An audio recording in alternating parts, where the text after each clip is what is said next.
Viewers, নতুন একটি গুরুত্বপূর্ণ ভিডিও নিয়ে চলে আসলাম। ভিডিওটি না টেনে সম্পূর্ণ দেখার অনুরোধ রইল।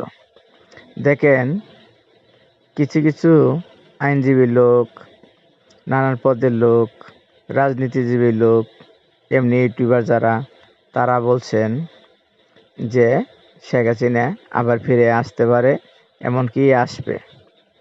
আসলে এরা কোনভাবে কথা বলছে, চলুন আমরা সেই ভিডিওটি দেখে আসি।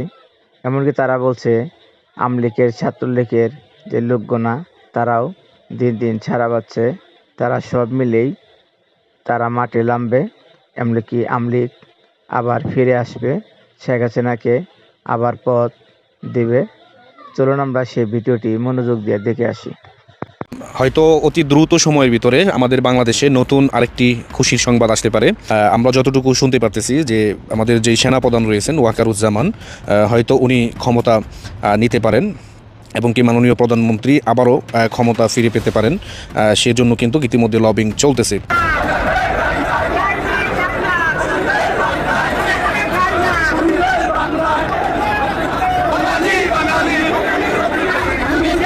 ইফতার করার পরপরই আপনার ছাত্রলীগ, যুবলীগ এরা দুই পক্ষ মিলে মাঠে নেমে যান। একে একে আওয়ামী লীগ কামব্যাক করতেছে। Awami League is comeback. আওয়ামী লীগ নতুন করে আবার সংগঠিত হচ্ছে এবং তারা নিজেদের মধ্যে আলাপ আলোচনা করছেন, কর্মপদ্ধতি ঠিক করছেন, পরিকল্পনা করছেন কিভাবে আওয়ামী লীগকে আবার দাঁড় করানো যায়। নতুন কর্মসূচি দিচ্ছেন, লিফলেট বিতরণ করছেন এবং ইউনূস সরকারের পদত্যাগ দাবি করছেন। একের পর এক জামিনে বের হচ্ছেন আওয়ামী লীগ, ছাত্রলীগ নেতারা। যুক্ত নেতাদের নিয়ে আন্দোলনে নামার পরিকল্পনা আছেন অনেকেই। এই সরকার কিন্তু ক্রমাগত বিভিন্ন কর্মকাণ্ডের মাধ্যমে তাদের নিরপেক্ষতা হারাচ্ছে। এই সরকার আগামীতে একটা নির্বাচন করবেন, সরকার কি তখন নিরপেক্ষ থাকতে পারবেন? সার্জিস আলম সরকারের যে ক্ষমতা ওনার থাকার কথা না, সেই ক্ষমতার অপপ্রয়োগ করে মানুষকে ভয় দেখিয়ে উনি সেগুলো করার মাধ্যমে বোঝানোর চেষ্টা করছেন যে তিনি একজন বড় কেউ কাটা হয়ে গেছেন। এবং আগামীতে কিন্তু এগুলো সব হিসাব হবে যারাই ক্ষমতা।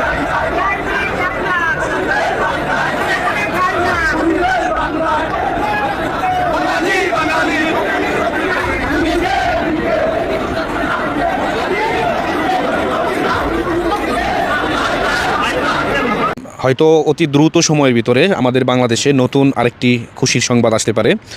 এটি বলতে পারেন যে আসলে খুশির সংবাদ কি।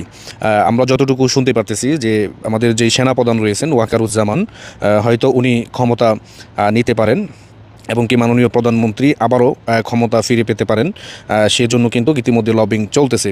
এখন প্রশ্ন হচ্ছে যে আসলে কি ক্ষমতা পাওয়ার সম্ভাবনা কতটুকু। আমি বলবো যে অবশ্যই 99% হচ্ছে উনি আবারও ক্ষমতা ফিরে পাবে।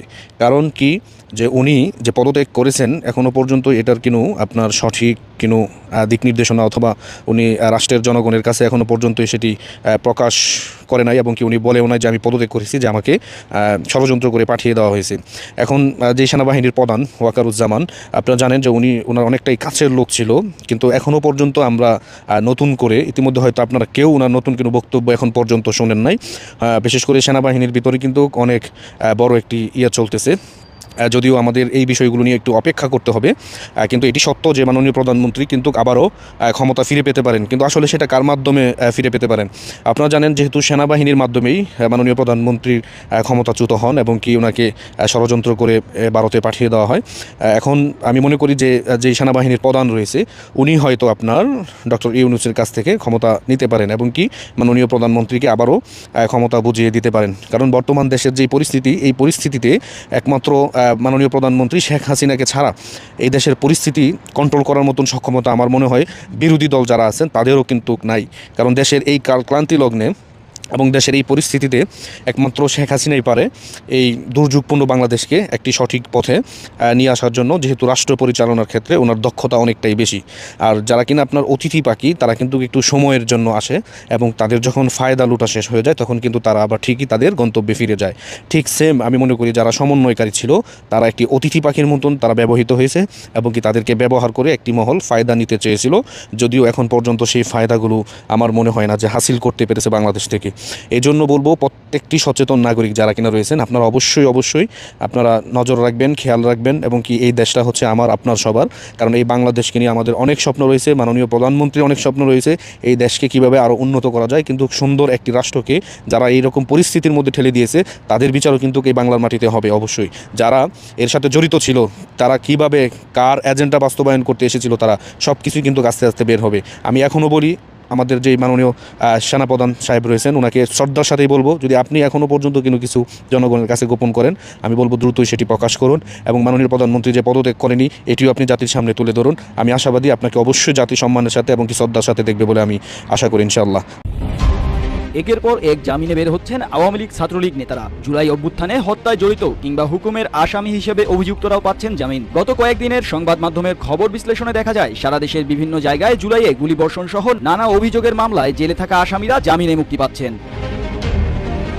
অভিযুক্ত এই সকল আসামির জামিনে সোশ্যাল মিডিয়ায় ক্ষুব্ধ প্রতিক্রিয়া জানাচ্ছে জুলাই অভ্যুত্থানে সংশ্লিষ্ট নানা মহল। জুলাই রেভলিউশনারি অ্যালায়েন্স নামে একটি সংগঠনের ফেসবুক পেজে প্রতিক্রিয়া জানিয়ে পোস্ট করা হয় এ বিষয়ে। পোস্টে লেখা হয়, আপনি জেনে অবাক হবেন যে এই জামিন বাণিজ্যের সাথে জড়িত সবাই আওয়ামী লীগ বিরোধী। শত শত নেতাকর্মী জামিনে বের হয়ে দেশকে অস্থিতিশীল করার ষড়যন্ত্র করছে। তাদের মূল লক্ষ্য হলো বিশৃঙ্খলা সৃষ্টি করে জনগণের শান্তি নষ্ট করা। শহীদের রক্তের সাথে এমন বিশ্বাসঘাতকতা আমরা কি মেনে নিতে পারি? দেশের স্বার্থের বিরুদ্ধে কোনো ষড়যন্ত্রই সফল হতে দেওয়া যাবে না।